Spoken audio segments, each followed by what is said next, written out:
Good morning बच्चों। कक्षा 9वीं की क्लास में आप सबका स्वागत है। हम देख रहे थे बीजगणित का दूसरा पार्ट वास्तविक संख्याएं, जिसमें हम करनी यह भाग देख रहे थे। पिछले कक्षा में हमने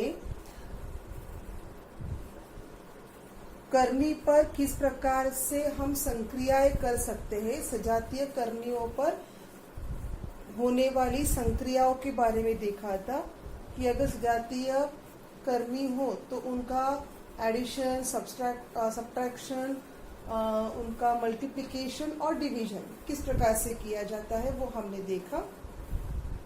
आज हम देखने वाले हैं कि करनियों का परिमेयकरण कैसे करते हैं। ये बहुत ही महत्वपूर्ण भाग है, इस पर ध्यान दे जरा।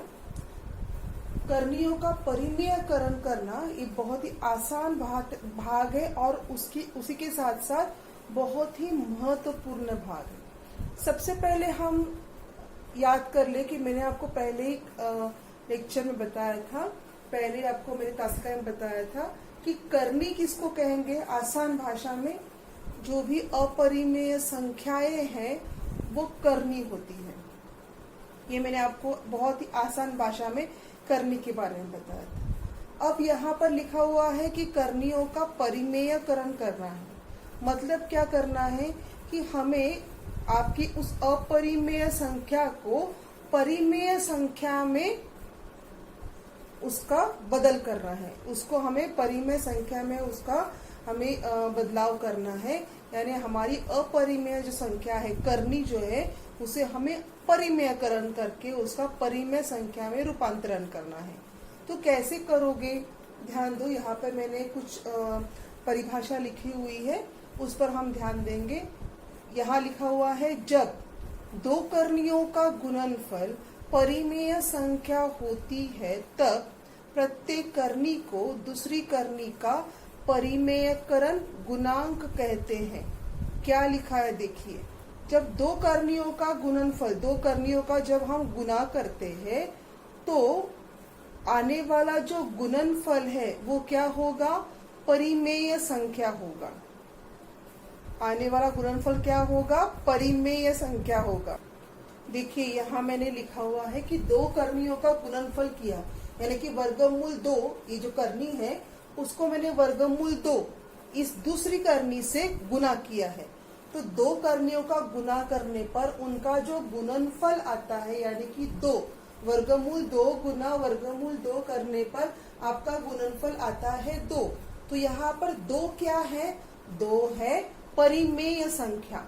यानी कि आपने अपरिमेय संख्या यानी कि करनी का परिमेयकरण किया है और उसको क्या बना दिया आपने, 2 वर्गमूल 2 गुना वर्गमूल 2 को इन दोनों का गुना करने पर आपका गुणनफल कितना आया है, 2। और 2 क्या है, परिमेय संख्या।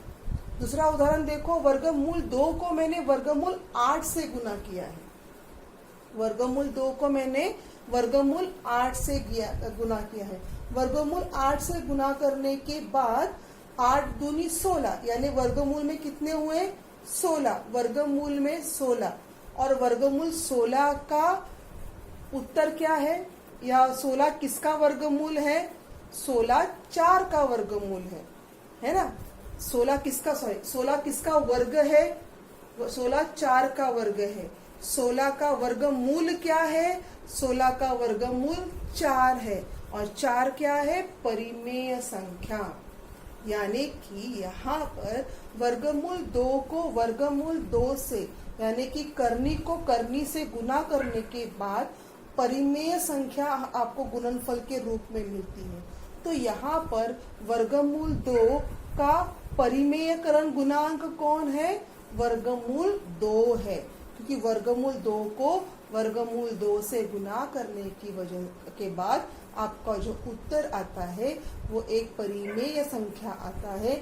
इसलिए ये दोनों वर्गमूल या दोनों भी करनियां आपस में परस्पर में एक दूसरे की परिमेयकरण गुणांक है। नीचे देखिए क्या लिखा है, दूसरा उदाहरण दिया हुआ है जो उसमें वर्गमूल 2 को वर्गमूल 8 से गुना किया है।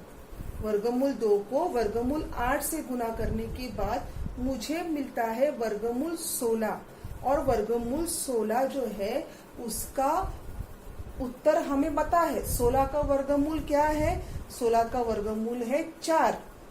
ये हमें उत्तर पता है, यानी कि 4 ये परिमेय संख्या है। इसका मतलब वर्गमूल 2 को वर्गमूल 8 से गुना करने पर मुझे एक परिमेय संख्या मिलती है। इसलिए वर्गमूल 2 और वर्गमूल 8 एक दूसरे के परिमेयकरण गुणांक है। याद रखो, ये शब्द बहुत जरूरी है। दोबारा एक बार हम ऊपर दी गई परिभाषा को पढ़ रहे हैं। जब दो कर्णियों का गुणनफल परिमेय संख्या होती है, तब प्रत्येक कर्णी को दूसरी कर्णी का परिमेयकरण गुणांक कहते हैं। वर्गमूल 2 को वर्गमूल 2 का परिमेयकरण गुणांक कहेंगे। वर्गमूल 8 को वर्गमूल 2 का परिमेयकरण गुणांक कहेंगे। बात समझ में आ रही ना आपको? तो ये है परिमेयकरण गुणांक। बहुत ही महत्वपूर्ण टर्म है ये। आगे जाके आपको इसी के ऊपर प्रश्न पूछे जाएंगे और आपके लिए बहुत ही महत्वपूर्ण भाग है। अब हम क्या करते हैं, एक संख्या लेते हैं, उसका हम परिमेयकरण गुणांक ढूंढने की कोशिश करते हैं।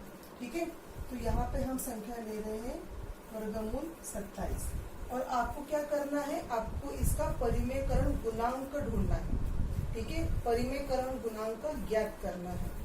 अब इसका मतलब क्या करना है कि इस संख्या को, इस कर्णी को, इस वर्गमूल 27 को ऐसी कौन सी दूसरी कर्णी से गुना करने पर आपको परिमेय संख्या, यह गुणनफल मिलेगा।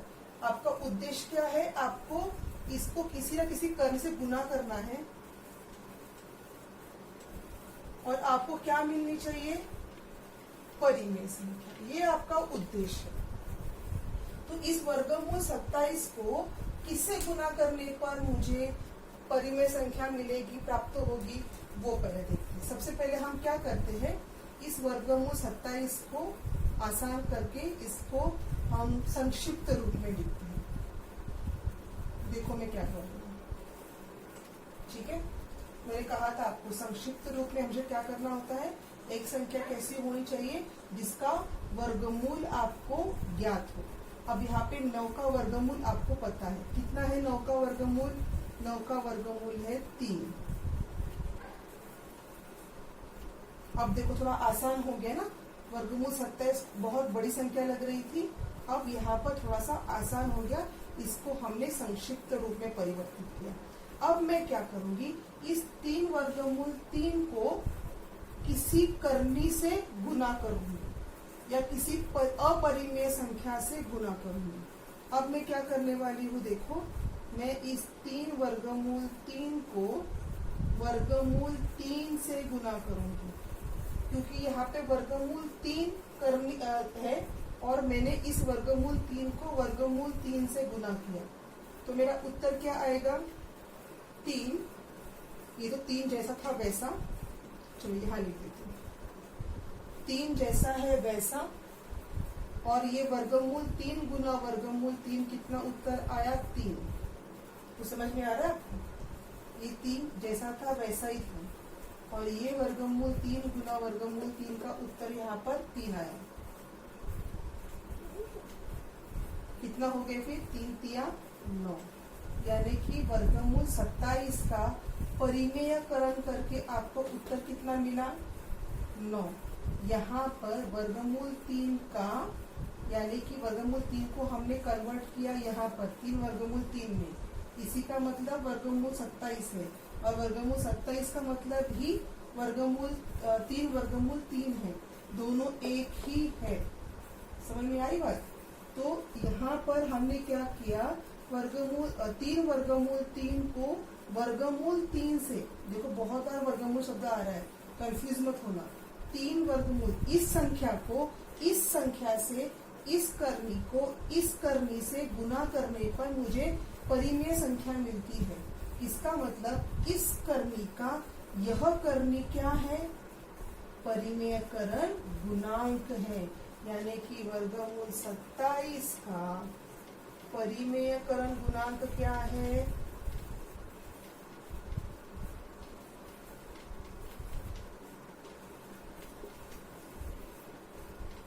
वर्गमूल 3 है। वर्गमूल 27 को हमने क्या लिखा है, ये लिखा है। समझ में आएगा आपको? यानी कि इस वर्गमूल 3 की वजह से इस करनी का रूपांतरण किस में हो गया, परिमेय संख्या में हो गया। इसलिए 3 वर्गमूल 3 का परिमेयकरण गुणांक क्या है, वर्गमूल 3 है। ये आपको समझ में आया होगा। इसी गणित को हम और पद्धति से भी कर सकते हैं। वो क्या है वो देखेंगे। यह हमने समझ लिया था, आपको ये बात समझ में आ गई है। दूसरा देखो, इसी वर्गमूल 27 को कोई बच्चा कहेगा मिस वर्गमूल 27 का मुझे संक्षिप्त रूप में लिखना। मैं डायरेक्ट करूंगा वर्गमूल 27 गुना वर्गमूल 27, मेरा उत्तर आ गया 27। ये भी परिमेयकरण संख्या है। तो यहाँ पर वर्गमूल 27 का गुणांक क्या आया, परिमेयकरण गुणांक क्या आया,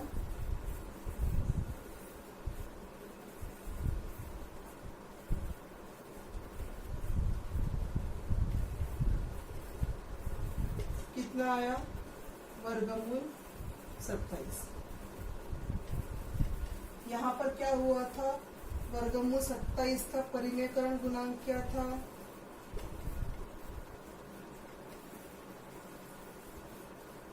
वर्गमूल 3। देखो परिमेयकरण गुणांक बदलता जा रहा है। हर एक व्यक्ति का परिमेयकरण गुणांक अलग हो सकता है। बहुत सारे परिमेयकरण गुणांक हो सकते हैं, क्योंकि आप इस गणित को किस प्रकार से देखते हो, आपके नजरिए पर यह अवलंबित है। देखो और एक बार देख लेना, और एक तरीका है करने का।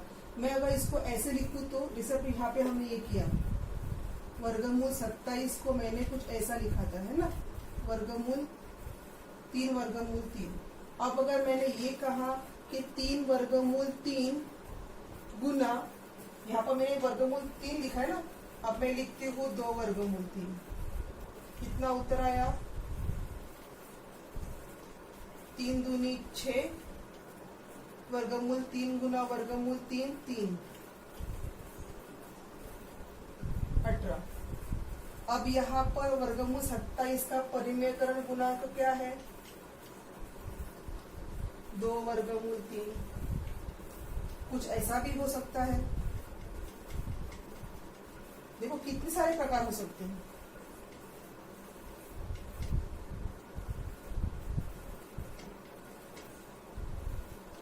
अब वर्गमूल 2 वर्गमूल 3 की जगह मैंने लिखा 3 वर्गमूल 3, 3 तिया 9, वर्गमूल 3 गुना वर्गमूल 3 3। आपको बस करना क्या है, आपको दी गई वर्गमूल के चिन्ह में दी गई संख्या को बाहर निकालना है और उसको परिमेयकरण करके लिखना है। ये बहुत जरूरी है। यहाँ पर मैंने वर्गमूल 3 को वर्गमूल 3 से गुना किया तो ये वर्गमूल वर्गमूल निकल गया और 3 हो गया, 3 तिया हो गए 9। यहाँ पर मैंने डायरेक्ट वर्गमूल 27 को ही निकाल दिया, वर्गमूल 27 गुना वर्गमूल 27 बन गए 27। अगले स्टेप में मैं क्या करती हूँ, यहाँ पर इस वर्गमूल 3 को वर्गमूल 3 से ही गुना कर रही हूँ ना, मैं वही कर रही हूँ, कोई फर्क नहीं किया मैंने। सिर्फ मैंने क्या कर दिया, सामने वाला गुणांक बदल दिया। 2 यहाँ 3, यहाँ पे 1 था, यहाँ मैंने 2 कर दिया। ये भी हो सकता है। सेम प्रोसेस में नीचे कर दी है, सेम है। वर्गमूल 3 को वर्गमूल 3 से ही गुना कर रही हूँ मैं, बस यहाँ पर 2 की जगह मैंने 3 लिख दिया। आगे भी बढ़ेगा ये।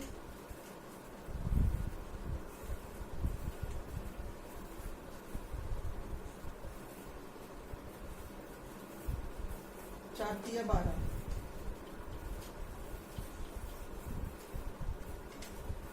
समझा कि गलत नहीं होगा।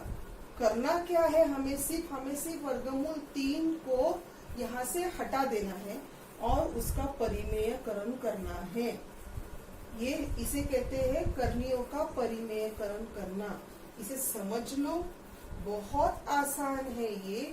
और एक दूसरे गणित हम करेंगे तो आपको और समझ में आएगा और इसे आसान समझ में आएगा। यहाँ पर अगर आपको पूछा गया, यहाँ पर इस गणित में कि वर्गमूल 27 का परिमेयकरण गुणांक कौन सा है, तो मैं कहूंगी 2 वर्गमूल 3। इस गणित में कौन सा है, तो 3 वर्गमूल 3। इस गणित में कौन सा है, तो 4 वर्गमूल 3, क्योंकि इनकी वजह से इस करनी का परिमेयकरण हुआ है। इसे ध्यान में रखो। और 1-2 गणित करेंगे हम लोग, तो आपको ये बहुत अच्छे से समझ में आएगा। इस परिमेयकरण का उपयोग करके हमें हरों का परिमेयकरण करना है। आगे जाके आपको प्रश्न पूछा जाएगा कि दिए गए गणित में, दिए गए करनी में हर का परिमेयकरण करो। ये बहुत ही महत्वपूर्ण प्रश्न है, परीक्षा में आपको इसी के ऊपर प्रश्न आने वाले हैं। तो अब हम देखते हैं कि हम हरों का परिमेयकरण किस प्रकार से करेंगे। हम डायरेक्ट क्या करते हैं, प्रश्न संग्रह 2.3 के गणित लेते हैं। प्रश्न क्रमांक है 9वां।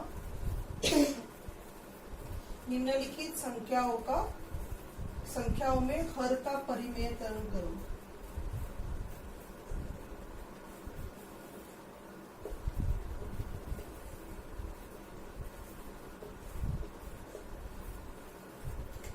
क्या करना है आपको हर का परिमेयकरण करना है।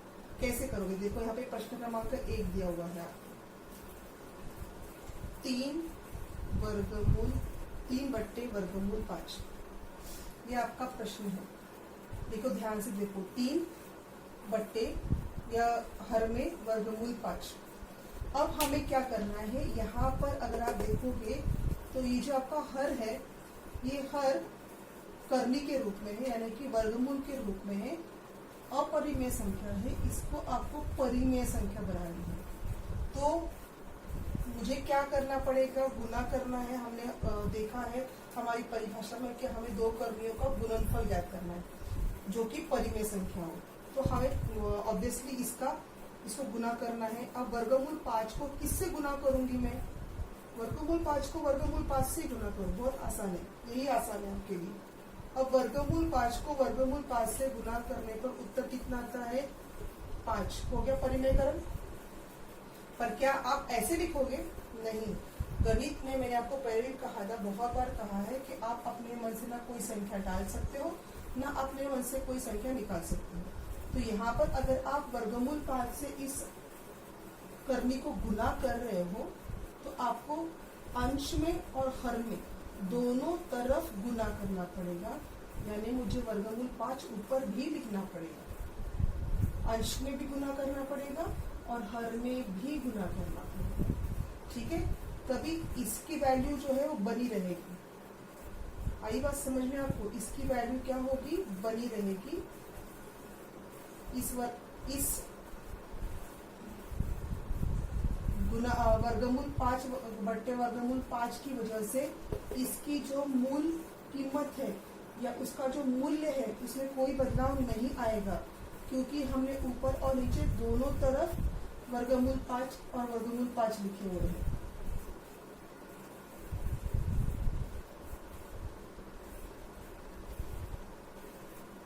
दोनों तरफ करना है गुना आपने, एक ही तरफ नहीं करोगे।